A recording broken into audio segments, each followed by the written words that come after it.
ગુજરાત સહિત 6 રાજ્યોમાં કોંગ્રેસે કર્યા મોટા ફેરફાર. પ્રદેશ કોંગ્રેસ મહિલા પ્રમુખ તરીકે ગીતા પટેલની વરણી. કોંગ્રેસ પાર્ટી દેશભરમાં સંગઠનને મજબૂત કરવા મોટા પાયે પરિવર્તન લાવી રહી છે, ત્યારે કોંગ્રેસે ગુજરાત સહિત 6 રાજ્યોમાં મોટા ફેરફાર કર્યા છે. કોંગ્રેસ અનેક રાજ્ય અને કેન્દ્રમાં પ્રદેશ મહિલાઓ માટે મોરચા માટે અધ્યક્ષની ઘોષણા કરી રહ્યા છે. તેવામાં કોંગ્રેસે સારિકા સિંહને રાજસ્થાનના મહિલા કોંગ્રેસના અધ્યક્ષ બનાવ્યા છે. આ ઉપરાંત ગીતા પટેલ ગુજરાતના અને ડોક્ટર પ્રતીક્ષા એન્ડ ખલપને ગોવાના મહિલા કોંગ્રેસના અધ્યક્ષ બનાવ્યા છે. કોંગ્રેસે જોડિનલિયાને મણિપુર એન રહમથુન્સારને પોંડિચેરી અને જુબેદા બેગમને આંદમાન નિકોબાર મહિલા કોંગ્રેસના અધ્યક્ષ બનાવ્યા છે.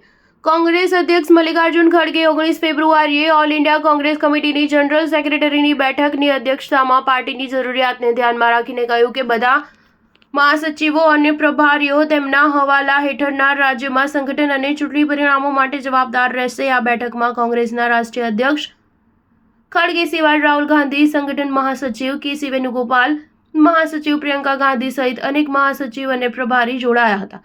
ખડગેએ પાર્ટીના પદાધિકારીઓને કહ્યું કે ઘણી વખત પાર્ટીને વધુ મજબૂત બનાવવા માટે અનેક લોકોને ઉતાવળે સામેલ કરવામાં આવે છે, પરંતુ વિચારધારા નબળી ધરાવતા લોકો મુશ્કેલીના સમયે ભાગી જતા હોય છે. કોંગ્રેસ ગત અઠવાડિયે 2 રાજ્યના મહાસચિવ અને 9 માટે પ્રભારી નિયુક્ત કર્યા.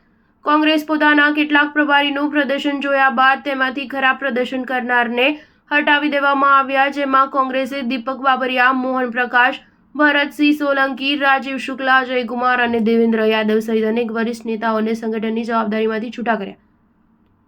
જ્યારે છત્તીસગઢના પૂર્વ મુખ્યમંત્રી ભૂપેશ બઘેલ અને કર્ણાટકના દિગ્ગજ કોંગ્રેસ નેતા બી.કે. હરિપ્રસાદને સંગઠનમાં પરત લેવામાં આવ્યા. સ્ટાર ન્યૂઝ 7 હંમેશા સચ્ચાઈની સાથે.